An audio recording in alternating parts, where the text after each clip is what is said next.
Today, the core competency we will be looking at is personal awareness and responsibility.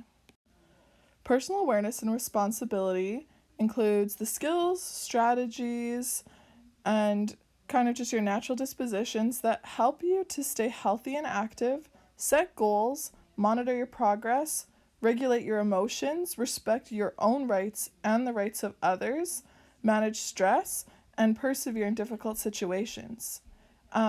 People who demonstrate personal awareness and responsibility, they usually demonstrate kind of self-respect and are able to express a sense of personal well-being, right?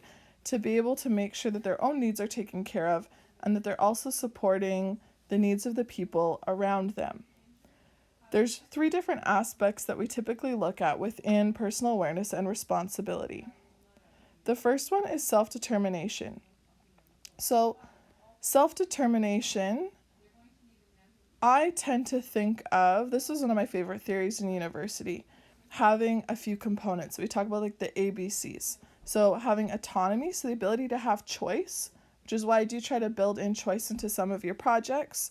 Belonging, that you have a sense of belonging, and competency, that you actually feel like you're able to do something.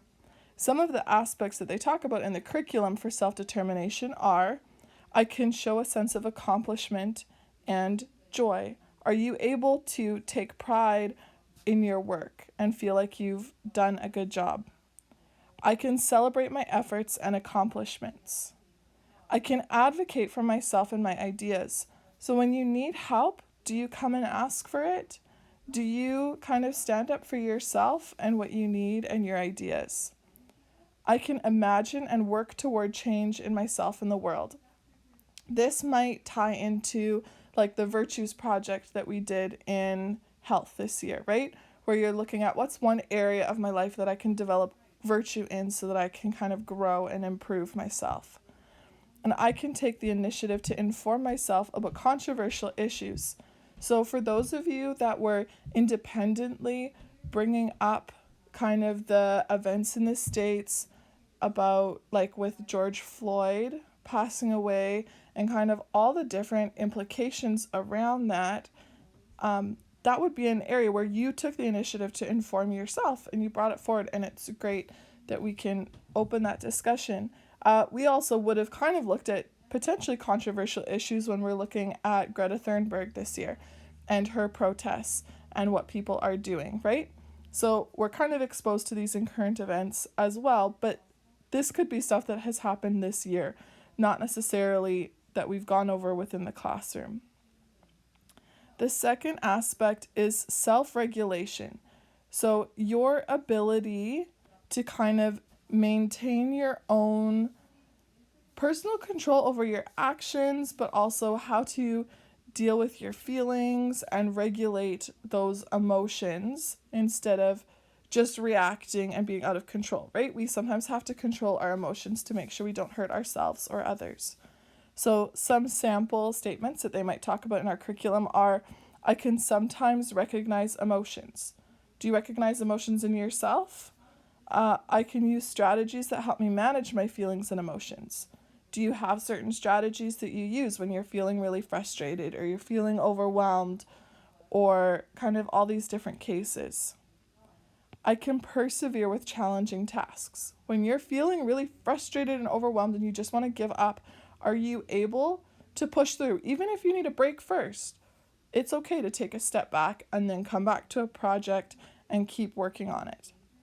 I can implement, monitor, and adjust a plan and assess the results, right? So can you look at the plan, monitor, okay, this is how I'm doing, I need to adjust it this way, and be able to see, oh yeah, I understand this or I don't understand this, or do you need me to let you know when that happens? I can take ownership of my goals, learning, and behavior. So do you take personal responsibility for what you want to accomplish in your learning and your behavior and your goals? I know we weren't ever really back in the classroom in term 3, but you set out some specific goals at the end of term 2. Were you thinking about those and able to try and maintain them throughout the 3rd term?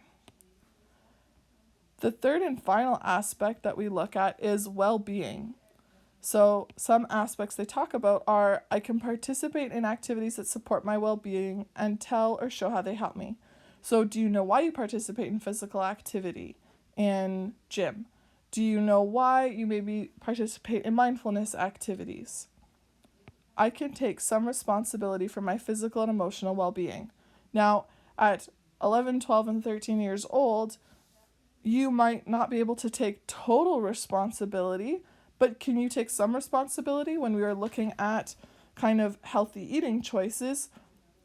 It is influenced by what your family has and what your parents are providing, but you also make choices within that.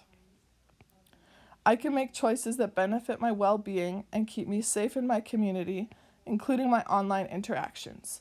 So what do you do to maintain safety? Those of you that took self-defense this year are going to have a lot to pull on for that one, right? That you went through kind of prevention and what are the different ways that you try to keep yourself safe. Also looking at kind of online strategies for digital literacy and digital safety. How do you keep yourself safe? Even as we implemented Google Classroom, right, we have all these rules of you're only allowed to use your first name, you're not allowed to use your last name, you're not allowed to have your address, not allowed to have your pictures, right? So how are you kind of keeping yourself safe and looking after yourself? I can use strategies to find peace in stressful times. So what strategies do you have when you're feeling stressed out to help you find some peace? And I can sustain a healthy and balanced lifestyle. What kind of work do you do to maintain all the different aspects of yourself, right? And to have that balance. We have 5 prompts for this core competency. So you choose one, write a little 1-paragraph reflection or some sort of kind of response. Could be a poster, could be a video, and submit that to me. I've really enjoyed reading your reflections on these core competencies, and so they'll actually be directly in your report card at the end of the year. So the 5 prompts you have to choose from are: how are you progressing as a learner? How can you use your strengths to improve? Right? So this could be similar to reflections that you had as you're getting ready for student-led conferences, but you could be reflecting from a whole different place at the end of the year, especially as you're looking at how can you use your strengths to improve. What do you want to improve as you go into high school? The second prompt is to describe a time you stood up for something you believed in. How did you express yourself? What motivated you? And did you need help? The third prompt asks you to talk about a time that you made some good choices that contributed to your well-being. So when we talk about well-being, there's many different aspects, right? We have physical, emotional, mental, spiritual, and there's another one that I can't remember right now, but I'm sure it's important. But it could be many different aspects of your well-being. Fourth one, when I'm having trouble with something, so you would just continue on that statement. And so try to fill up for a paragraph. What do you do when you're having trouble with something? Are there people you reach out to? Are there personal strategies you use first? What's the progression? The last one is I can keep myself healthy by. So what can you do to keep yourself healthy? And you could mention lots of those different areas of health, right? Could be exercise, could be nutrition, could be academic, could be intellectual, could be your mental health, could be your emotional health, spiritual health, right? There's lots of different components that you could address. So, as I mentioned, choose one of these prompts to build your reflection on, and then submit that to me so I can put it into your report card. Can be any format that you would like, but should be equivalent to about a paragraph's worth of information. You're on the right track. The ones that I've seen have been great, so keep up the fantastic work.